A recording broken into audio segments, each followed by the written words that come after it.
Olá, seguidoras da Clínica BadMed.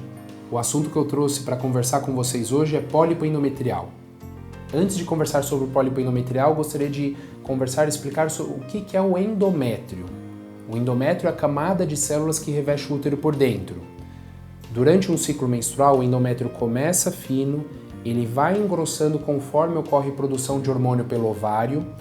Depois da ovulação, ocorre uma diferenciação desse tecido, desse conjunto de células que reveste o útero por dentro, para estar recebendo o embrião, para o embrião implantar dentro do útero, e se a gravidez não ocorre, tem uma descamação dessas células endometriais junto com o fluxo menstrual que sai pelo canal vaginal. Então, o útero ele se prepara todo mês para uma possível gravidez em mulheres de idade reprodutiva.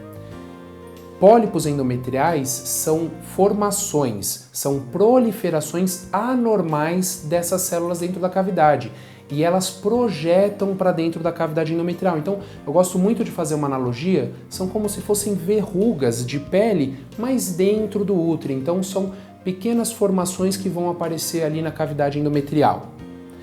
10 a 25% das mulheres podem apresentar pólipo durante a sua vida.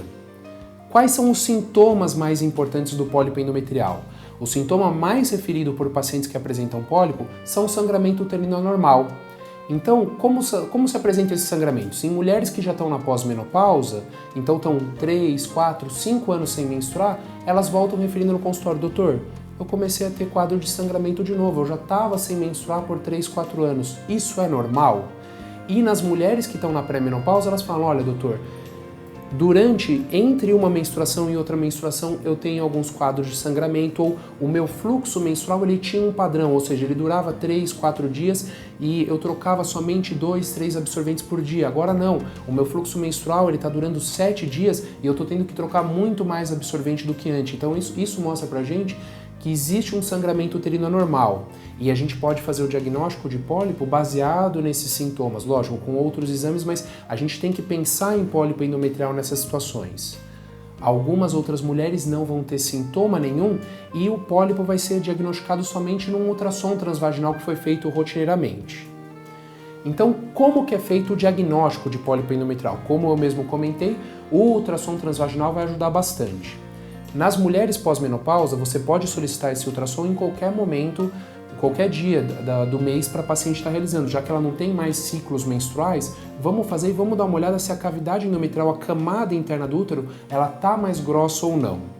Em mulheres que estão na pré-menopausa, ou seja, ainda apresentam ciclos menstruais regulares todos os meses, seria interessante a gente estar pedindo para realizar esse ultrassom nos primeiros 10 ou 14 dias do ciclo menstrual, porque após a ovulação, a camada interna do útero, o endométrio, modifica e fica mais difícil da gente diagnosticar pólipo utilizando o ultrassom. Claro que não são todos os quadros que vão conseguir ser diagnosticados com o uso do ultrassom transvaginal, e às vezes a gente vai precisar fazer um exame mais específico para poder diagnosticar o pólipo.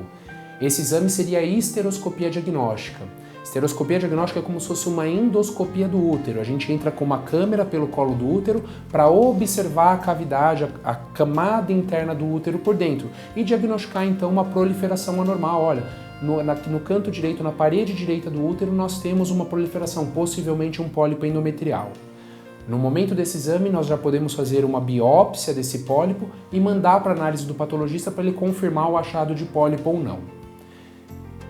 Qual é o tratamento do pólipo endometrial? É um exame de histeroscopia, mas cirúrgico, ou seja, a paciente precisa passar por anestesia e nós precisamos entrar com, além da câmera, instrumento para poder remover esse pólipo endometrial e estar mandando para o patologista. Dependendo do pólipo, do tamanho, da localização, algumas mulheres conseguirão fazer essa cirurgia sem anestesia. Então seria uma histeroscopia diagnóstica, porém para a remoção mesmo do pólipo. Vale lembrar que esses pólipos, o risco de malignidade é baixo. E qual que são as pacientes que realmente precisam se preocupar um pouco mais com a presença do pólipo? Mulheres que estão na pós-menopausa ou mulheres que têm o sintoma de sangramento aumentado, sangramento anormal. Aí sim, infelizmente, a taxa de malignidade pode ser um pouco maior. Então, como que a gente conduz esses casos aqui na clínica? E geralmente os grandes centros no mundo conduzem pacientes com pólipo endometrial. Se esse pólipo foi diagnosticado na pós-menopausa, ou seja, a paciente já estava 1 ano sem ter sangramento e voltou a apresentar sangramento ou teve um ultrassom que mostrou uma suspeita de um pólipo, nós indicamos o tratamento cirúrgico. Pelo risco de malignidade, a gente sempre tem que remover essa proliferação anormal de dentro do endométrio. Para mulheres que estão na pré-menopausa, nós temos que remover o pólipo em mulheres que têm os sintomas de sangramento anormal, então sangramento aumentado, para mulheres que têm quadro de infertilidade ou que estão desejando engravidar, já que os pólipos podem diminuir a taxa de implantação do embrião dentro do útero, mulheres que têm múltiplos pólipos, então tem 2 pólipos dentro da cavidade uterina, vale a pena estar sendo removido. Ou para aquelas mulheres que têm um pólipo grande, ou seja, um pólipo acima de 1,5 centímetros, diagnosticado pelo ultrassom ou pela esteroscopia diagnóstica. Por hoje é isso. Se vocês tiverem um quadro de sangramento uterino anormal ou às vezes um exame de ultrassom que diagnosticou um pólipo, converse com o seu médico sobre o segmento ou o tratamento que vocês devem estar fazendo. Nós temos um texto muito legal no nosso site www.bedmed.com.br falando sobre pólipo endometrial, então esclareçam suas dúvidas, leiam bastante sobre o assunto e não esqueçam de conversar sempre com o seu médico. Espero que tenham gostado do vídeo de hoje e nos vemos novamente em uma semana.